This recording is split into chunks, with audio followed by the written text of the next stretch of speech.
নতুনৰ বতৰা হৈ সেউজে ধৰা দিছে চৌদিশে। বসন্ত আহিছে। অসমীয়াৰ আপোন বাপতি সাহোন বহাগৰ বিহুতি আহিছে। লগত আনিছে হেঁপাহৰ অফুৰন্ত সম্ভাৰ, ৰং ৰহস্যৰ জোৱাৰ।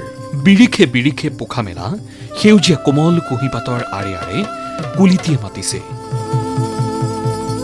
বতাহত বিয়পিছে বসন্তৰ সুগন্ধি বতৰা।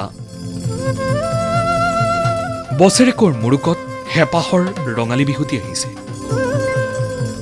এই বহাগৰ বতৰা পাই ঢুলীয়া নাচনীহঁতৰ দেহ মন কৰে ৰাই যায়। বাজি উঠে পেঁপাতি, ঢোলেও গুমগুমাই। তাৰে আপাহতে মুগা ৰিহা পিন্ধি এপাক নাচো বুলি গাভৰুহঁতো বাজলৈ ওলায়। এয়া যে ৰঙালীৰ আগমনৰ সময়।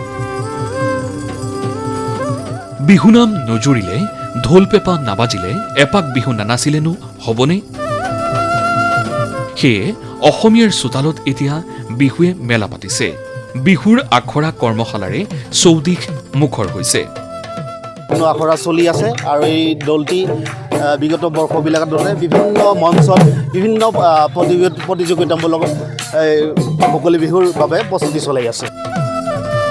এয়া বোকাজানৰ দৃশ্য। বোকাজান ক্ৰীড়া সন্থাৰ খেলপথাৰত বোকাজান কেন্দ্ৰীয় বহাগী উৎসৱ উদযাপন সমিতিৰ উদ্যোগত আয়োজিত 10-দিনীয়া বিহু কৰ্মশালাৰ অন্তিম দিন। কেইবাগৰাকীও প্ৰশিক্ষকৰ তত্বাৱধানত বিহু নৃত্য, ঢোলবাদন, পেঁপাবাদন শিকি শতাধিক কণমানিয়ে পৰিৱেশন কৰিলে অনুষ্ঠান। প্ৰত্যেকৰে আচলতে যিটো উৎসাহ, এটা হেঁপাহ আছে যে প্ৰত্যেকেই আমি ভাল ঢোল বজাম আৰু বহুতখিনি আয়ত্ব কৰিছে। ছাত্ৰ ছাত্ৰীসকলে কিমান উৎসাহেৰে সঁচাকৈ শিকিবলৈ আহিছে, ইমান সুন্দৰকৈ শিকিছে।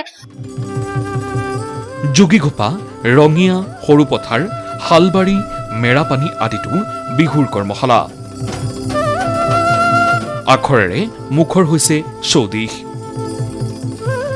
বিভিন্ন দল সংগঠনৰ উদ্যোগত প্ৰশিক্ষকৰ তত্বাৱধানত শিকোৱা হৈছে বিহু নৃত্য, ঢোলবাদন, পেঁপাবাদন। উৎসাহ উদ্দীপনাৰে কণমানিৰ পৰা যুৱক যুৱতীলৈকে প্ৰতিজনে তালিম লৈছে বিহু নৃত্য গীতৰ। Bureau report, ND24।